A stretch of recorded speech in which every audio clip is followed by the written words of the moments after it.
అమ్మా నాన్నలకు ఆహ్వానం పలుకుతోంది ఆనందలహరి 5-స్టార్ రిటైర్మెంట్ హోమ్స్ ఈడుపుగల్లు విజయవాడ.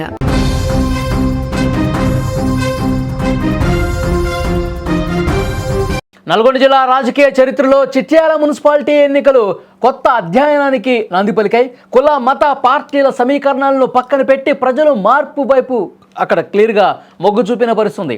స్వతంత్ర అభ్యర్థిగా పోటీ చేసిన ట్రాన్స్జెండర్ సుధాకర్ ప్రధాన పార్టీల అభ్యర్థుల్ని మట్టి కరిపించి చారిత్రాత్మక విజయాన్ని అందుకున్నారు.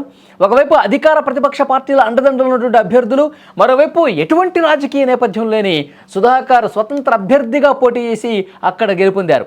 హోరాహోరీగా సాగిన ఈ పోరులో సుధాకర్ 102 ఓట్ల మెజార్టీతో ఘన విజయం సాధించారు. ట్రాన్స్జెండర్లపై ఉన్న వివక్షను పక్కన పెట్టి వారిని కూడా తమ ప్రతినిధిగా అంగీకరించే స్థాయికి చిట్యాల ప్రజలు ఎదిగారంటానికి ఈ తీర్పు ఒక నిదర్శనంగా కనిపిస్తోంది. సాధారణంగా మున్సిపల్ ఎన్నికల్లో డబ్బు, మద్యం ప్రభావం ఎక్కువగా ఉంటుంది. వాటన్నింటినీ తలదన్ని ప్రజల మద్దతుతో సుధాకర్ గెలవటం నిజంగా అక్కడ చర్చనీయాంశమైంది.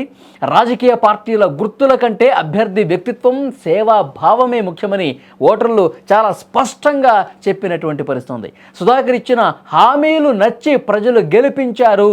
ఈ గెలుపు తెలంగాణ రాజకీయాల్లో ఒక స్ఫూర్తిదాయకమైనటువంటి మలుపుగా నిలిచిపోతుంది. సామాజిక వర్గాలతో సంబంధం లేకుండా ప్రజల కోసం పనిచేసే తపన ఉంటే ఎవరైనా నాయకులు కావచ్చు అని చిట్యాల ప్రజలు నిరూపించారు. మీరు స్క్రీన్ మీద కూడా చూస్తూ ఉన్నారు. ఆ ట్రాన్స్జెండర్ మీరు స్క్రీన్ మీద ఇక్కడ చాలా క్లియర్గా చూడొచ్చు. ప్రచారంలో కూడా చాలా క్లియర్గా ఇంటింటికి తిరుగుతూ నేను ఇక్కడ వార్డు మెంబర్ని అయితే నేను ఏం చేస్తాను అన్నది కూడా క్లియర్గా ప్రజలకి అక్కడ ఉన్నటువంటి తమ వార్డు ప్రజలకు కూడా స్పష్టంగా చెప్పినటువంటి నేపథ్యంలో ఒకవైపు కాంగ్రెస్ని కాదన్నారు, బీఆర్ఎస్ని కాదన్నారు, బీజేపీని కాదన్నారు, ఇంకా పేరెన్నికైన పార్టీలని కాదన్నారు.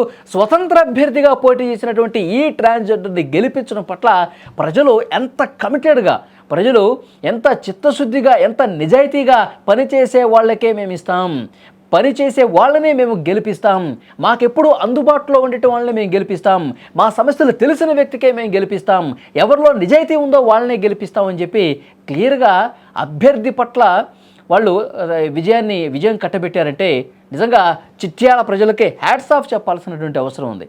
ఎందుకంటే ఇప్పుడు ఈ ఓట్ల రాజకీయాల్లో రాత్రికి రాత్రి డబ్బులు పంచి, మందు పంచి, ఇంకోటి తాయిలాలు ఇచ్చి గెలుపొందుతున్నటువంటి పరిస్థితి ఒకవైపు చూస్తున్నాం. కానీ ఇక్కడ అవేమీ లేదు. ఇక్కడ పార్టీలని చూడలా, ఇక్కడ పార్టీ గుర్తుల్ని చూడలా. స్వతంత్ర అభ్యర్థి, అందులో కూడా ట్రాన్స్జెండర్ అయినప్పటికీ కూడా డెఫినెట్గా ఈ అభ్యర్థి అయితేనే ఇక్కడ వీళ్ళు గెలిస్తేనే మన ఇక్కడ అభివృద్ధి జరుగుతుంది, మన సమస్యలు పట్టించుకుంటారని చెప్పి అక్కడ ప్రజలు భావించారు. కాబట్టి డెఫినెట్గా సుధాకర్కి విజయాన్ని కట్టబెట్టినటువంటి పరిస్థితి ఉంది. ప్రచారంలో కూడా చాలా స్పష్టంగా ప్రతిరోజు కూడా వార్డులో ఉన్నటువంటి ప్రతి ఇంటికి, ప్రతి గుమ్మం దగ్గరికి వెళ్ళి ప్రచారం చేశారు. ఇక్కడ వార్డులో అభివృద్ధి కోసం నేను శాయశక్తులా కృషి చేస్తాను, శక్తి వంచన లేకుండా కృషి చేస్తానని చెప్పి ప్రజలకు ఏదైతే హామీ ఇచ్చారో ఆ హామీ ప్రజలు నమ్మారు. కాబట్టి ఆ అభ్యర్థి పట్ల, ఆ ట్రాన్స్జెండర్ పట్ల నమ్మకం ఉంది కాబట్టి గెలిపించినటువంటి పరిస్థితి కనిపిస్తుంది. డెఫినెట్గా ఇదొక మంచి పరిణామం.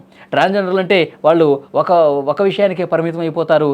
ఇక్కడ బస్సుల్లో కావచ్చు, ట్రైన్స్లో కావచ్చు, ఇంకొక చోట కావచ్చు, ఏదన్నా శుభకార్యాల దగ్గరికి వచ్చి హడావుడి చేస్తుంటారు. ఈ రకమైనటువంటి ఆలోచన విధానాన్ని పూర్తిగా పక్కన పెట్టేసి మేము రాజకీయాల్లోకి ఎందుకు రాకూడదు, మేము ఇక్కడ యాక్టివ్ పాలిటిక్స్ మేము ఎందుకు చేయకూడదు, మేము ఎందులో తక్కువ అని ట్రాన్స్జెండర్లు ఇలాంటి ఆలోచన ధోరణి రావటం అనేది చాలా గొప్ప పరిణామంగా చెప్పాలి. రాజకీయాల్లో ఇంకా చాలామంది ఆసక్తి ఉన్నటువంటి వాళ్ళు ముందుకు రావాలి.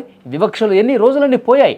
మనం ప్రజల కోసం పనిచేస్తున్నామా లేదా, ప్రజల అభివృద్ధికి మనవంత సాయం చేసేందుకు ఆలోచన కలిగి ఉన్నామా లేదా, ఇది చూడాల్సినటువంటి అవసరం కనిపిస్తుంది. నిజంగా ఇదొక డెఫినెట్గా ఒక మంచి పరిణామంగా చూడాలి.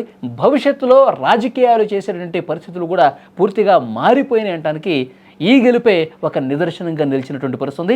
ఈ వీడియో పట్ల తప్పకుండా మీ అభిప్రాయాన్ని కామెంట్ బాక్స్లో తెలియజేయండి. చిట్యాలలో ఒక ట్రాన్స్జెండర్ స్వతంత్ర అభ్యర్థిగా ఉండి గెలుపు సాధించడాన్ని ఏ విధంగా చూస్తారు? Please comment.